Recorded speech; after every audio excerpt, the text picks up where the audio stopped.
ਪਿਆਰੇ ਵਿਦਿਆਰਥੀਓ, ਸਾਡਾ ਅੱਜ ਦਾ ਲੈਸਨ ਆ 16ਵੀਂ ਸਦੀ ਦੇ ਆਰੰਭ ਵਿੱਚ ਪੰਜਾਬ ਦੀ ਰਾਜਨੀਤਿਕ, ਸਮਾਜਿਕ ਅਤੇ ਆਰਥਿਕ ਹਾਲਤ, political, social and economic conditions of Punjab in beginning of 16th sanctuary.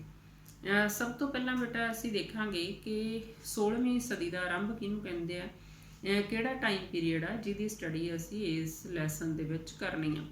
ਕਈ ਵਾਰੀ ਬੱਚੇ 16ਵੀਂ ਸਦੀ ਸਮਝਦੇ ਆ ਕਿ 1601 ਤੋਂ ਬਾਅਦ ਦਾ ਸਮਾਂ, 1601 1602 ਅੱਗੇ ਦਾ ਸਮਾਂ, ਪਰ ਬੇਟਾ 16ਵੀਂ ਸਦੀ ਦਾ ਆਰੰਭ ਆ ਜਿਹੜਾ ਉਹਦਾ ਟਾਈਮ ਪੀਰੀਅਡ ਆ 1501 ਤੋਂ ਲੈ ਕੇ 1600 ਤੱਕ ਦਾ ਸਮਾਂ। ਹੁਣ ਗੱਲ ਕਰਦੇ ਆ ਆਰੰਭ ਦੀ। ਆਰੰਭ ਦਾ ਮਤਲਬ ਆ ਕਿ ਆਰੰਭਕ ਸਾਲ, ਇਹਦੇ ਵਿੱਚ ਅਸੀਂ ਜਿਹੜਾ ਮੂਹਰਲਾ 20-25 ਸਾਲ ਦਾ ਸਮਾਂ ਜਿਹੜਾ ਅਸੀਂ ਉਹ ਮੰਨ ਲੈਂਦੇ ਹਾਂ ਕਿ ਆਰੰਭਿਕ ਸਾਲ ਹੁੰਦੇ ਆ। ਜੇ ਅਸੀਂ ਉਸ ਸਮੇਂ ਦੀ ਗੱਲ ਕਰੀਏ ਕਿ ਤਾਂ ਉਸ ਸਮੇਂ ਜਿਹੜੇ ਪੰਜਾਬ ਦੇ ਹਾਲਾਤ ਆ ਉਹ ਵਧੀਆ ਨਹੀਂ ਸੀ। ਪੋਲੀਟੀਕਲ ਤੌਰ 'ਤੇ ਜਿਹੜੇ ਹਾਲਾਤ ਆ, ਰਾਜਨੀਤਿਕ ਹਾਲਾਤ ਵਧੀਆ ਨਹੀਂ ਸੀ।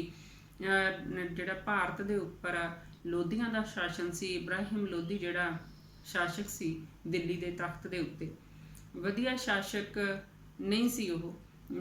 ਜਿਹੜੇ ਸੀ ਕੱਟੜਤਾ ਵੀ ਸੀ ਉਹਨਾਂ ਦੇ ਵਿੱਚ, ਸ਼ਾਸਨ ਪ੍ਰਬੰਧ ਆ ਜਿਹੜਾ ਉਹ ਵੀ ਠੀਕ ਢੰਗ ਨਾਲ ਚਲਾਉਣਾ ਨਹੀਂ ਸੀ ਆਉਂਦਾ, ਅਤੇ ਇਬਰਾਹਿਮ ਦੇ ਭ੍ਰਿਸ਼ਟ ਸ਼ਾਸਨ ਦੇ ਕਾਰਨ ਥਾਂ ਥਾਂ 'ਤੇ ਉਹਦੇ ਵਿਰੁੱਧ ਵਿਦਰੋਹ ਹੋ ਰਹੇ ਸੀ।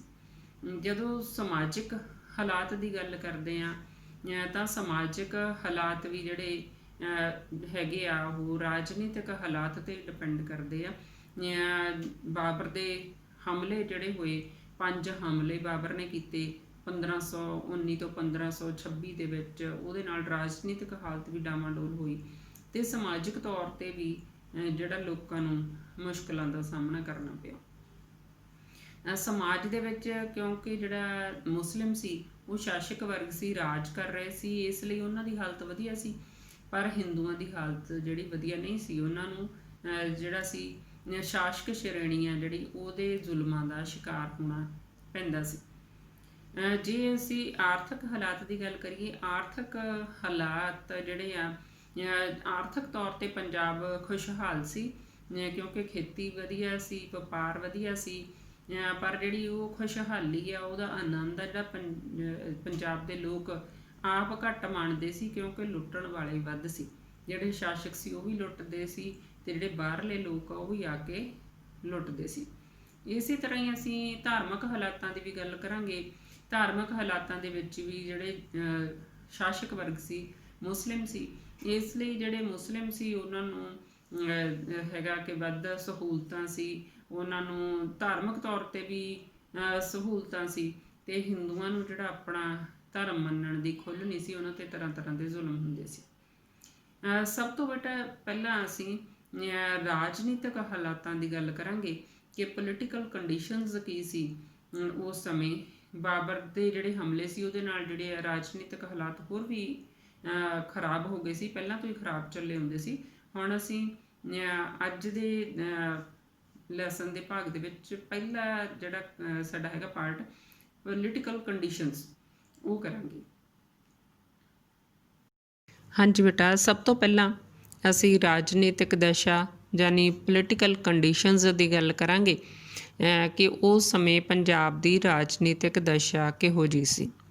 ਜਦੋਂ ਅਸੀਂ ਰਾਜਨੀਤਿਕ ਦਸ਼ਾ ਦੀ ਗੱਲ ਕਰਦੇ ਹਾਂ ਤਾਂ ਅਸੀਂ ਉਹਦੇ ਵਿੱਚ ਦੇਖਦੇ ਹਾਂ ਕਿ ਸ਼ਾਸਨ ਕਿਸ ਦਾ ਸੀ, ਕਿਸ ਦਾ ਰਾਜ ਸੀ। ਤਾਂ ਉਸ ਸਮੇਂ ਪੰਜਾਬ ਦੇ ਉੱਪਰ ਸੁਤੰਤਰ ਰੂਪ ਦੇ ਵਿੱਚ ਕਿਸੇ ਦਾ ਸ਼ਾਸਨ ਨਹੀਂ ਸੀ ਕਿਉਂਕਿ ਪੰਜਾਬ ਜਿਹੜਾ ਸੀ ਦਿੱਲੀ ਸਲਤਨਤ ਦਾ ਹੀ ਇੱਕ ਭਾਗ ਸੀ। ਦਿੱਲੀ ਉੱਪਰ ਉਸ ਸਮੇਂ ਲੋਧੀ ਵੰਸ਼ ਦਾ ਸ਼ਾਸਨ ਸੀ। ਅਫਗਾਨ ਸੀ ਲੋਧੀ, ਵਿਦੇਸ਼ੀ ਸਨ। ਪਿੱਛੋਂ ਕਰਦੇ ਹਾਂ ਅਸੀਂ ਥੋੜ੍ਹਾ, 1451 ਈਸਵੀ ਦੇ ਵਿੱਚ ਬਹਿਲੋਲ ਲੋਧੀ ਨੇ ਭਾਰਤ ਦੇ ਵਿੱਚ ਲੋਧੀ ਵੰਸ਼ ਦਾ ਜਿਹੜਾ ਸ਼ਾਸਨ ਸੀ ਉਹ ਸਥਾਪਿਤ ਕੀਤਾ ਸੀ, ਅਤੇ ਆਪਣੀ ਮੌਤ ਤੱਕ 1499 ਈਸਵੀ ਤੱਕ ਉਹ ਦਿੱਲੀ 'ਤੇ ਸ਼ਾਸਨ ਕਰਦਾ ਰਿਹਾ। ਉਸ ਤੋਂ ਬਾਅਦ ਉਸ ਦਾ ਪੁੱਤਰ ਸਿਕੰਦਰ ਲੋਧੀ ਗੱਦੀ 'ਤੇ ਬੈਠਿਆ। ਸਿਕੰਦਰ ਲੋਧੀ ਬਾਰੇ ਜਿਹੜੇ ਮੁਸਲਿਮ ਇਤਿਹਾਸਕਾਰ ਆ ਉਹ ਕਹਿੰਦੇ ਨੇ ਕਿ ਬੜਾ ਨਿਆਂ ਪਸੰਦ ਸ਼ਾਸਕ ਸੀ, ਦਿਆਲੂ ਸੀ, ਪਰ ਉਸ ਦੇ ਜਿਹੜੇ ਸਾਰੇ ਚੰਗੇ ਗੁਣ ਸੀ ਉਹ ਸਿਰਫ ਮੁਸਲਮਾਨਾਂ ਦੇ ਲਈ ਸੀ। ਹਿੰਦੂਆਂ ਦਾ ਉਹ ਕੱਟੜ ਵਿਰੋਧੀ ਸੀ। ਉਸਨੇ ਮੰਦਰਾਂ ਨੂੰ ਢਹਿ ਢੇਰੀ ਕਰਵਾਇਆ। ਜਿਹੜੀਆਂ ਮੂਰਤੀਆਂ ਸੀ ਉਹਨਾਂ ਨੂੰ ਤੋੜ ਕੇ ਵੱਟੇ ਬਣਾ ਕੇ ਮਾਸ ਵੇਚਣ ਵਾਲੇ ਦੁਕਾਨਦਾਰਾਂ ਨੂੰ ਦੇ ਦਿੱਤੇ ਕਿ ਇਹਨਾਂ ਦੇ ਨਾਲ ਤੁਸੀਂ ਜਿਹੜਾ ਤੋਲਣ ਦਾ ਕੰਮ ਕਰੋ। ਉਸਨੇ ਇੱਕ ਵਾਰ ਕੁਰੂਕਸ਼ੇਤਰ ਦੇ ਵਿੱਚ ਇਕੱਠੇ ਹੋਏ ਹਿੰਦੂਆਂ ਨੂੰ ਮਾਰਨ ਦੀ ਯੋਜਨਾ ਬਣਾਈ, ਪਰ ਉਸ ਦਾ ਸਲਾਹਕਾਰ ਸੀ ਮੀਆਂ ਅਬਦੁੱਲਾ। ਬੜੀ ਮੁਸ਼ਕਿਲ ਨਾਲ ਉਸਨੇ ਉਸਨੂੰ ਇਹ ਕੰਮ ਕਰਨ ਤੋਂ ਰੋਕਿਆ। ਇੱਕ ਬੋਧਨ ਨਾਮ ਦੇ ਬ੍ਰਾਹਮਣ ਦੀ ਉਹਨੇ ਇਸ ਕਰਕੇ ਹੱਤਿਆ ਕਰਵਾ ਦਿੱਤੀ ਸੀ ਕਿਉਂਕਿ ਉਸਨੇ ਸਿਰਫ ਇੰਨਾ ਹੀ ਕਿਹਾ ਸੀ ਕਿ ਹਿੰਦੂ ਧਰਮ ਵੀ ਇਸਲਾਮ ਦੇ ਬਰਾਬਰ ਵਧੀਆ, ਕੋਈ ਫਰਕ ਨਹੀਂ, ਇਸ ਲਈ ਉਹਦੀ ਹੱਤਿਆ ਕਰਵਾ ਦਿੱਤੀ।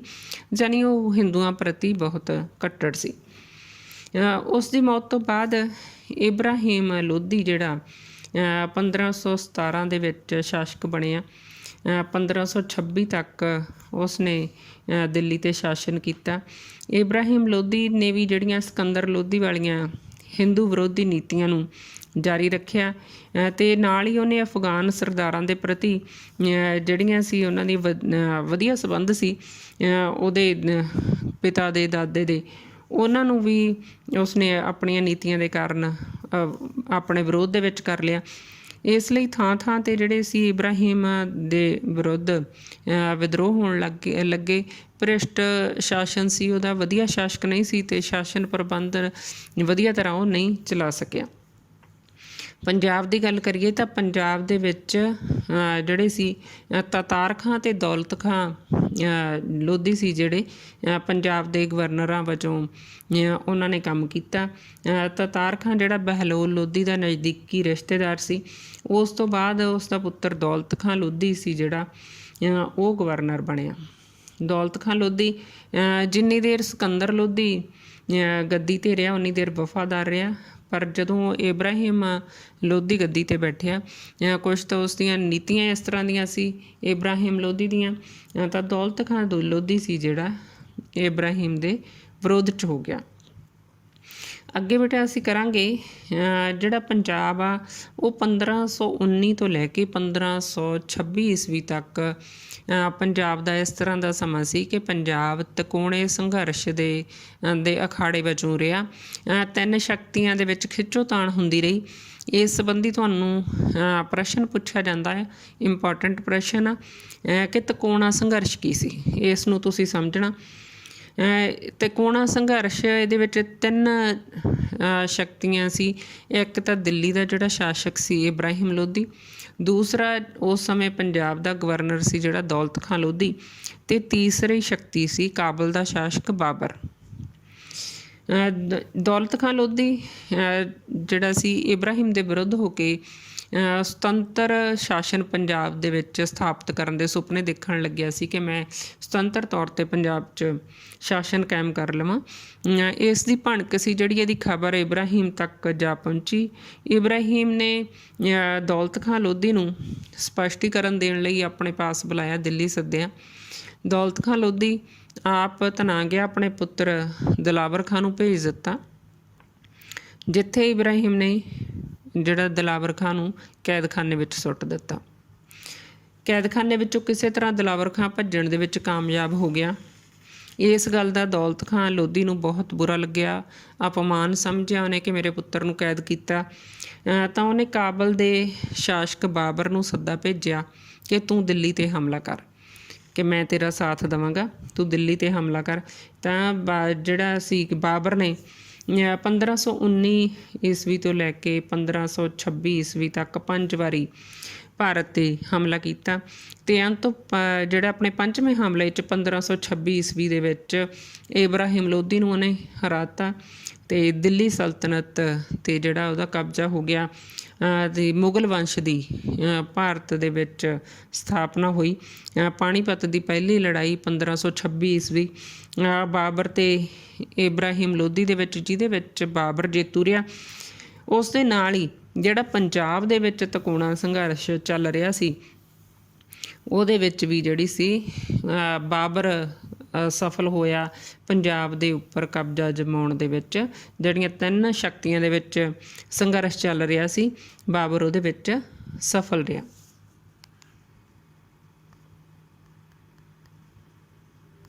ਉਸ ਸਮੇਂ ਜੇ ਪੰਜਾਬ ਦੀ ਪਰਜਾ ਦੀ ਹਾਲਤ ਦੀ ਗੱਲ ਕਰੀਏ ਤਾਂ ਪੰਜਾਬ ਦੀ ਪਰਜਾ ਦੀ ਹਾਲਤ ਬਹੁਤ ਤਰਸਯੋਗ ਸੀ।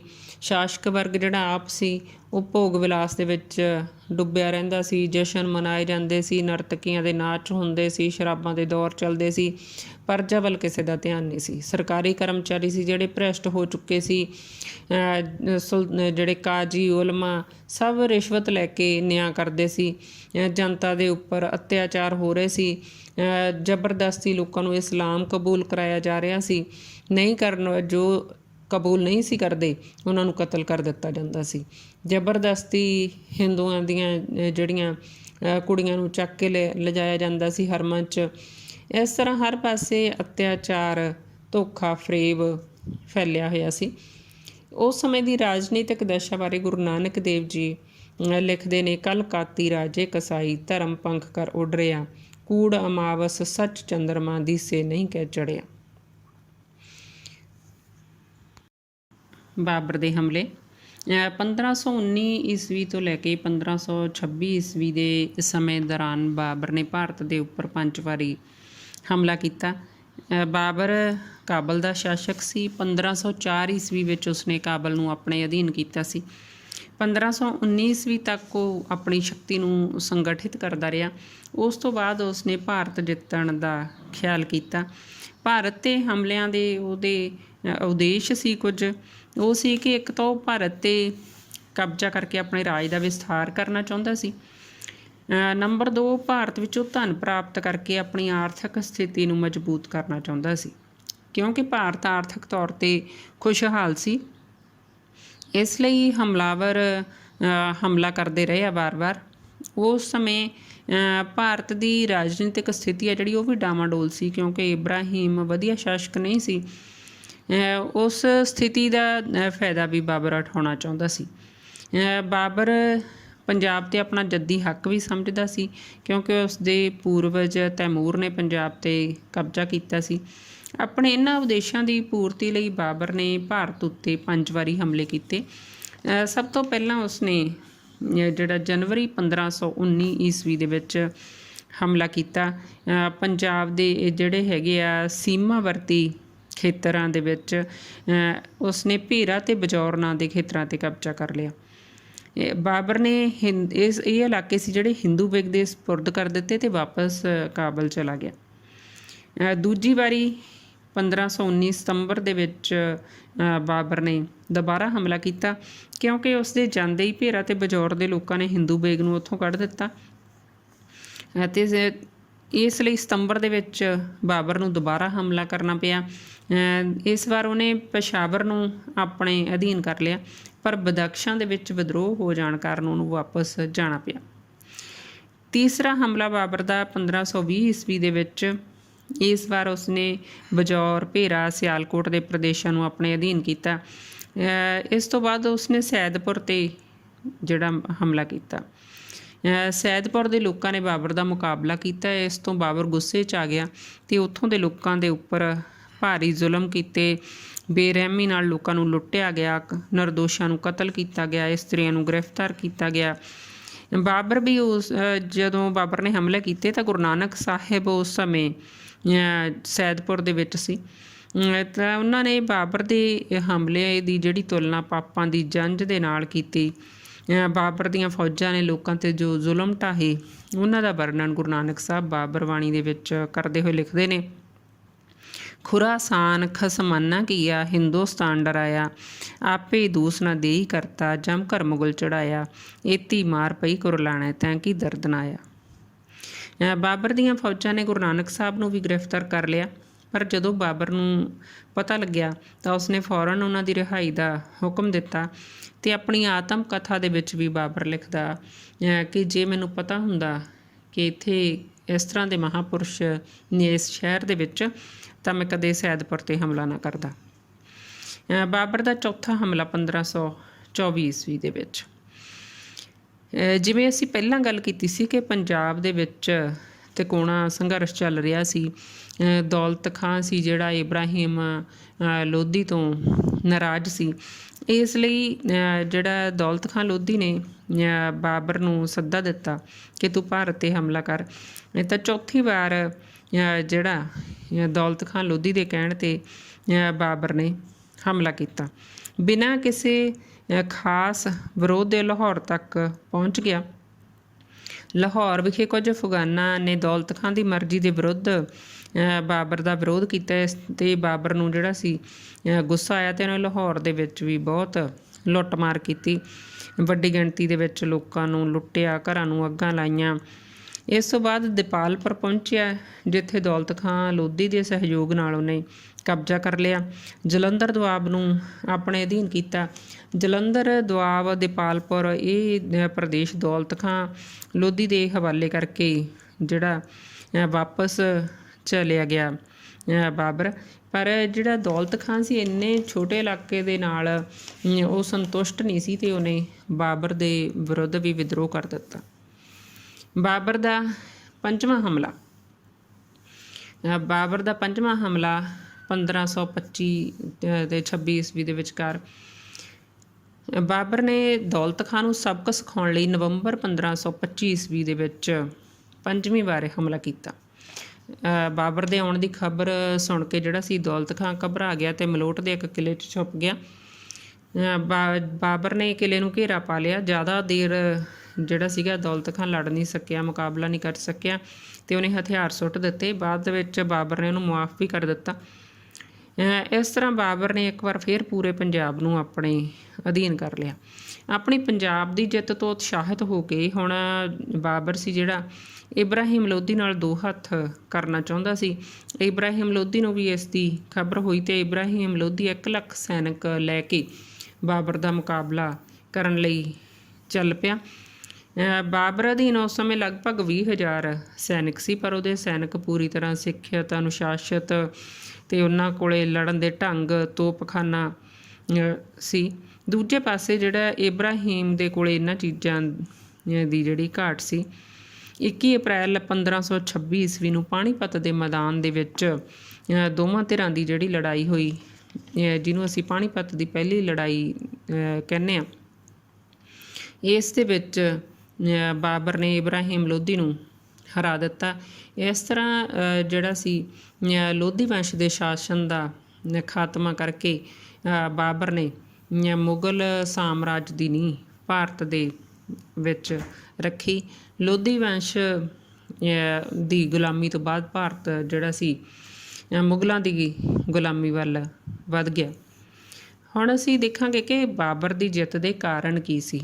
ਜਦੋਂ ਕਿ ਇਬਰਾਹਿਮ ਲੋਧੀ ਕੋਲ ਫੌਜ ਵੀ ਵਧੇਰੇ ਸੀ, ਪਰ ਬਾਬਰ ਫਿਰ ਵੀ ਜੇਤੂ ਰਿਹਾ। ਬਾਬਰ ਦੀ ਜਿੱਤ ਦੇ ਕਾਰਨ ਇੱਕ ਤਾਂ ਇਬਰਾਹਿਮ ਲੋਧੀ ਦਾ ਜਿਹੜਾ ਸ਼ਾਸਨ ਸੀ ਭੈੜਾ ਸੀ। ਲੋਕ ਇਬਰਾਹਿਮ ਨਾਲ ਖੁਸ਼ ਨਹੀਂ ਸੀ, ਇਸ ਲਈ ਸਥਾਨਕ ਲੋਕਾਂ ਦਾ ਇਬਰਾਹਿਮ ਲੋਧੀ ਨੂੰ ਸਾਥ ਨਹੀਂ ਮਿਲਿਆ। ਦੂਸਰਾ, 8 ਦਿਨ ਤੱਕ ਇਬਰਾਹਿਮ ਲੋਧੀ ਨੇ ਬਾਬਰ 'ਤੇ ਹਮਲਾ ਨਹੀਂ ਕੀਤਾ। ਬਾਬਰ ਨੂੰ ਆਪਣੀ ਫੌਜ ਨੂੰ ਸੰਗਠਿਤ ਕਰਨ ਦਾ, ਆਪਣਾ ਸਹੀ ਟਿਕਾਣਾ ਬਣਾਉਣ ਦਾ, ਯੁੱਧ ਦੀ ਯੋਜਨਾਬੰਦੀ ਕਰਨ ਦਾ ਇੱਕ ਤਰ੍ਹਾਂ ਨਾਲ ਇਬਰਾਹਿਮ ਟਾਈਮ ਦਿੰਦਾ ਰਿਹਾ। ਜੇ ਉਸੇ ਸਮੇਂ ਹਮਲਾ ਕਰ ਦਿੰਦਾ ਤਾਂ ਸ਼ਾਇਦ ਨਤੀਜਾ ਕੁਝ ਹੋਰ ਹੁੰਦਾ। ਇਹ ਵੀ ਇੱਕ ਕਾਰਨ ਬਣਿਆ ਇਬਰਾਹਿਮ ਦੀ ਹਾਰ ਦਾ। ਤੀਸਰਾ, ਬਾਬਰ ਇੱਕ ਯੋਗ ਸੈਨਾਪਤੀ ਸੀ, ਉਹਨੂੰ ਯੁੱਧਾਂ ਦਾ ਤਜਰਬਾ ਸੀ, ਇਸ ਕਾਰਨ ਵੀ ਬਾਬਰ ਜੇਤੂ ਰਿਹਾ। ਚੌਥਾ, ਤੋਪਖਾਨੇ ਦੀ ਜਿਹੜੀ ਵਰਤੋਂ ਸੀ ਉਸ ਨੇ ਵੀ ਬਹੁਤ ਵੱਡਾ ਰੋਲ ਅਦਾ ਕੀਤਾ। ਇਬਰਾਹਿਮ ਦੇ ਸੈਨਿਕ ਸੀ ਜਿਹੜੇ ਉਹ ਤਲਵਾਰਾਂ ਦੇ ਨਾਲ ਅਤੇ ਹੋਰ ਤੀਰ ਕਮਾਨਾਂ ਦੇ ਨਾਲ ਤੋਪਖਾਨੇ ਦਾ ਮੁਕਾਬਲਾ ਨਹੀਂ ਸੀ ਕਰ ਸਕਦੇ। ਪੰਜਵਾਂ, ਇਬਰਾਹਿਮ ਦੇ ਸੈਨਿਕਾਂ ਦੇ ਵਿੱਚ ਅਨੁਸ਼ਾਸਨ ਦੀ ਕਮੀ ਸੀ। ਉਹਦੇ ਜ਼ਿਆਦਾਤਰ ਸੈਨਿਕ ਲੁੱਟ ਮਾਰ ਦੇ ਇਰਾਦੇ ਨਾਲ ਭਰਤੀ ਹੋਏ ਸੀ, ਇਸ ਲਈ ਉਹਦੀ ਫੌਜ ਆ ਜਿਹੜੀ ਸੰਗਠਿਤ ਨਹੀਂ ਸੀ, ਅਨੁਸ਼ਾਸਿਤ ਨਹੀਂ ਸੀ ਅਤੇ ਨਿਰਬਲ ਸੀ। ਇਸ ਲਈ ਵੱਧ ਗਿਣਤੀ ਦੇ ਵਿੱਚ ਹੁੰਦੇ ਹੋਏ ਵੀ ਉਹ ਬਾਬਰ 'ਤੇ ਜਿੱਤ ਪ੍ਰਾਪਤ ਨਹੀਂ ਕਰ ਸਕੇ। ਇਸ ਤਰ੍ਹਾਂ ਜਿਹੜਾ ਸੀਗਾ ਦਿੱਲੀ ਦੇ ਤਖਤ ਦੇ ਉੱਤੇ ਬਾਬਰ ਕਾਬਜ਼ ਹੋ ਗਿਆ। ਇਹਦੇ ਨਾਲ ਹੀ ਪੰਜਾਬ ਵਿੱਚ ਵੀ ਜਿਹੜਾ 3 ਸ਼ਕਤੀਆਂ ਦੇ ਵਿੱਚ ਲੰਬੇ ਸਮੇਂ ਤੋਂ ਸੰਘਰਸ਼ ਚੱਲ ਰਿਹਾ ਸੀ ਸੱਤਾ ਹਥਿਆਉਣ ਦੇ ਲਈ, ਇਬਰਾਹਿਮ ਲੋਧੀ, ਬਾਬਰ ਅਤੇ ਦੌਲਤ ਖਾਂ ਦੇ ਵਿਚਕਾਰ, ਉਸ ਦੇ ਵਿੱਚ ਵੀ ਜਿਹੜਾ ਬਾਬਰ ਜੇਤੂ ਰਿਹਾ। ਹਾਂਜੀ ਬੇਟਾ, ਆਪਾਂ ਵਿਸਥਾਰਪੂਰਵਕ ਸਮਝਿਆ ਕਿ ਉਸ ਸਮੇਂ ਦੀ ਜਿਹੜੀ ਰਾਜਨੀਤਿਕ ਹਾਲਾਤ ਕਿਹੋ ਜਿਹੇ ਸੀ। ਹੁਣ ਅਸੀਂ ਕੱਲ੍ਹ ਦੇ ਪਾਠ ਦੇ ਵਿੱਚ ਕਰਾਂਗੇ ਕਿ ਉਸ ਸਮੇਂ ਦੀ ਜਿਹੜੀ ਸਮਾਜਿਕ ਹਾਲਤ ਆ ਲੋਕਾਂ ਦੀ ਕਿਹੋ ਜਿਹੀ ਸੀ, ਆਰਥਿਕ ਹਾਲਤ ਕਿਹੋ ਜਿਹੀ ਸੀ ਅਤੇ ਧਾਰਮਿਕ ਹਾਲਤ ਕਿਹੋ ਜਿਹੀ ਸੀ। ਉਮੀਦ ਹੈ ਬੇਟਾ ਕਿ ਤੁਹਾਨੂੰ ਚੰਗੀ ਤਰ੍ਹਾਂ ਸਮਝ ਆ ਗਿਆ ਹੋਵੇਗਾ। ਧੰਨਵਾਦ।